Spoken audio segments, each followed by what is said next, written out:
trabalhos que nós vamos aqui ver e comentar, eles vieram a partir do raciocínio do trabalho do MAN Rio em 2015, que chamava O Peso de Cada Um, que eram aquelas grandes chapas de aço. Então, a partir daí, o trabalho começou a se interessar por trabalhar só com o aço e eliminar o policarbonato pelas condições de transparência e de translucidez. Então, isso foi apagado do mapa. Então, o trabalho não estava mais interessado em ver qual a relação dele com o espaço externo, com o espaço em torno, e começou a se interessar muito mais para o espaço interno dele. Peguei umas cartolinas, uns papéis bem vulgares e fui criando umas dobraduras aonde a relação de côncavo e de convexo ia surgindo. A partir daí, foi a dificuldade de entender como é que isso passaria para o sistema meu de produção com chapas de aço que são bastante rígidas e resistentes.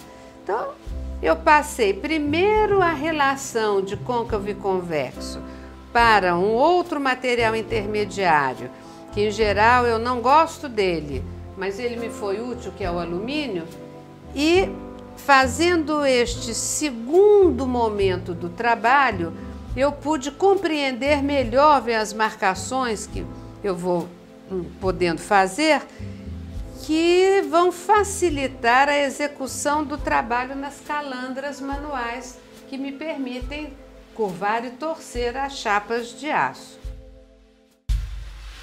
Como é que eu vou querer criar uma questão de luminosidade? Como eu vou criar isso? Eu falei, bom, então eu vou querer o branco. Foi por isso que eu comecei então a trabalhar intuitivamente com cartolinas e papéis brancos, e eu vou conseguir criar um branco que tenha essa textura para o olhar. Ele vai relacionar-se com a luz por causa de toda esta brancura de superfície levemente áspera que ele propõe e que ele atinge. Estes dois trabalhos aqui, que tem uma escala bem maior do que os outros, eles são os últimos. É quando vai havendo uma expansão deste raciocínio plástico de curvaturas côncavas e convexas. E eles estão exatamente no momento intermediário entre aqueles que nós vimos há pouco, que são os trabalhos que nascem, não é, de uma modelagem em papel, passam por uma modelagem em alumínio e aí recebem a modelagem na matéria final, que é o aço inox, e é bastante complexa a realização de todas estas curvaturas com um material tão rígido, para daqui então eles receberem as inúmeras camadas de branco que vão dar essa corporeidade e esse certo momento, que eu posso dizer assim, mais áspero para o olhar, mas dentro também de uma delicadeza que eu acho que o trabalho pedia. Isso aqui inicialmente era um retângulo de papel, né? E aí faz o traço, tá certo, entra com o vinco, que é delicado, senão ele rompe o papel, e aí vai, com o gesto, vou criando as dobraduras.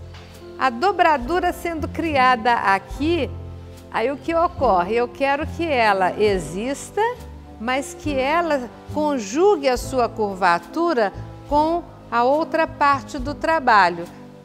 A obra é passada para, como vimos, para um molde de alumínio, do molde de alumínio para o aço, que é bem complexo esse processo, e do aço, então, ela vai para receber essa pintura com essa pequena rugosidade, né? Essa pequena aspereza.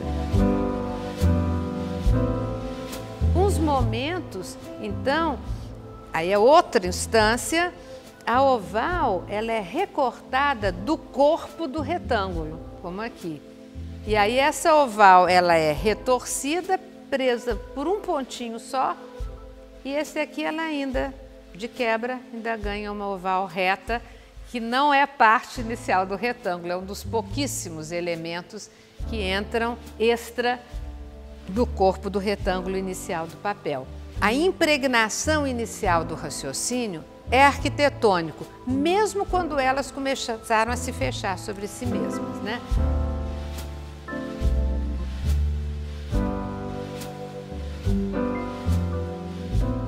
Estes raciocínios começaram a pedir, né, a volta ao plano da parede, porque é uma coisa que a gente nem comentou, mas os meus trabalhos todos de grande porte, em geral, são voadores. Aí eu fiz 3, sendo que esta, sempre com os papelões, aqui vocês veem, né, essa precariedade dos durexes e tal, porque aqui foi feito primeiro numa mesa e depois já direto na parede, vou finalizando. E aí, este corpo aqui corresponde ao espaço entre estas duas, que estava no mesmo papel. Era um papel grandão, era um grande retângulo. Então, ela é o espaço entre as duas, né? E quando eu as vi juntas, assim, eu falei, mas isso aqui é um algo, né?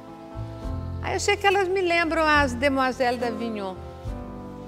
Achei que me lembram. Eu gosto muito de Picasso.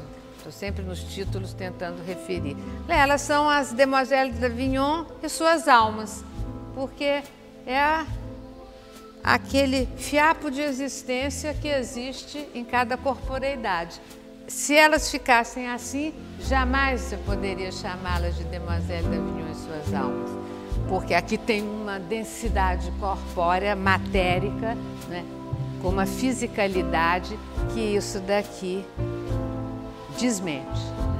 Então, é este grande deslocamento, ao voltar para a parede, trabalhar com a questão da luz e provocar sombras não só na parede, mas sombras internas, é que eu acho que é a questão que está me interessando nesses últimos trabalhos.